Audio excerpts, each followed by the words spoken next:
ანუ ნატო და ევროკავშირის სერიოზული განხეთქილება არის. შეძლებს სიტყვაზე შეძლებს ევროპა საკუთარი თავის დაცვას თუ ამ გაერთიანებებიდან გამოვიდა ამერიკის შეერთებული შტატები.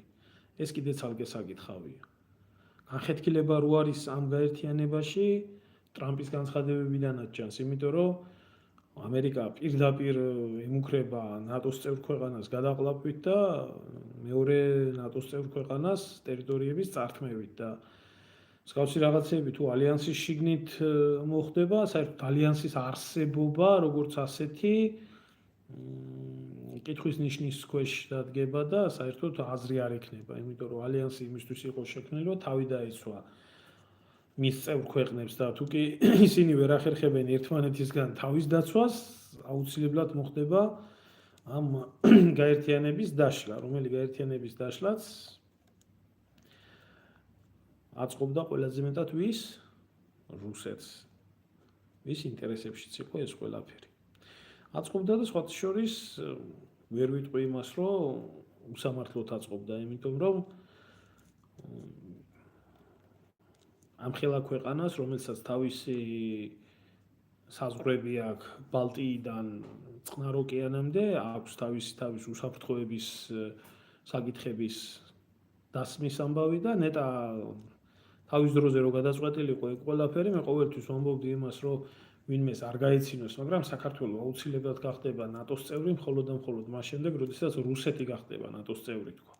და თუ ვინმეს აინტერესებს, იყო შეთავაზება, რომ რუსების მხრიდან იყო, რომ გაიხადათ რუსეთი ნატოს წევრი. ნატოს წევრი თუ გახდებოდა რუსეთი, ერთ სამხედრო ალიანსში მყოფი ევროპის ქვეყნები და რუსეთი უკვე ერთმანეთისთვის საფრთხეს აღარ წარმოადგენდნენ და მაგრამ უარი უთხრეს, აქედან გამომდინარე გახდა მტრული ბლოკი. ახლა რა იქნება ხვალდაზეგ? საკითხავია. ფაქტია ის, რომ ალიანსი თავის სამხედრო რაც არ უნდა იძახონ, რომ ყველაზე წარმატებული სამხედრო ბლოკი არისო,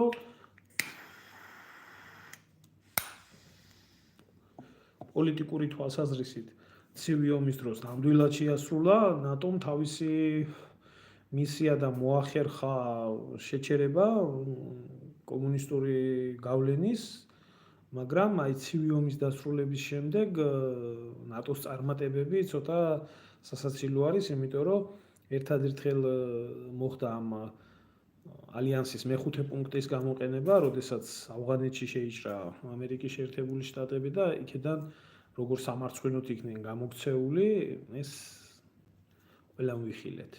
უბრალოდ ალიანსის გამოყენება უკვე არა იმ სტანდარტებით მოხდა, რა სტანდარტებისთვისაც ის იყო შექმნილი, ანუ თავდაცვისთვის კი არ დაიწყო, თავდასხმისთვის დაიწყო ამ სამხედრო ბლოკის გამოყენება და ეს იყო სერბეთში, ეს იყო ავღანეთში და აგერ უკრაინაშიც ნატო ოფიციალურად არ მონაწილეობს იქ თუ არა, ნატოს ოფიცრები გეგმავენ, ნატოს შეიარაღება არის უკრაინაში, ნატოს ინსტრუქტორები არიან უკრაინაში და ნატოს დაქირავებული მებრძოლებიც იბრძვიან უკრაინის მხარეზე. ერთი ესაა, რომ პოლიტიკურად არ მონაწილეობს ომში. ხო, და ასევე ერთი საინტერესო მომენტი მინდა ხაზგასმით თქვა, რომელიც ეხება ასევე უკრაინის არჩევნებს და ამბობს ბევრი, რომ აი ომია და ომის პირობებში როგორ შეიძლება ეს ასე მოხდეს და ის ისე მოხდეს, მე მინდა გითხრათ, რომ კანონის დონეზე, საბუთის დონეზე უკრაინის ომი არ არსებობს. არ არსებობს. და როგორ არ არსებობს, იცით? არც რუსეთში არსებობს ეს ომი და არც უკრაინაში არსებობს ეს ომი. რუსეთში ამ ყველაფერს ეძახიან SVO-ს, სპეციალная военная операция, ანუ სპეციალური სამხედრო ოპერაცია და უკრაინელები ამ ყველაფერს ეძახდნენ 2014 წლიდან მოყოლებულს ATOS, ანტიტერორისტическая операция.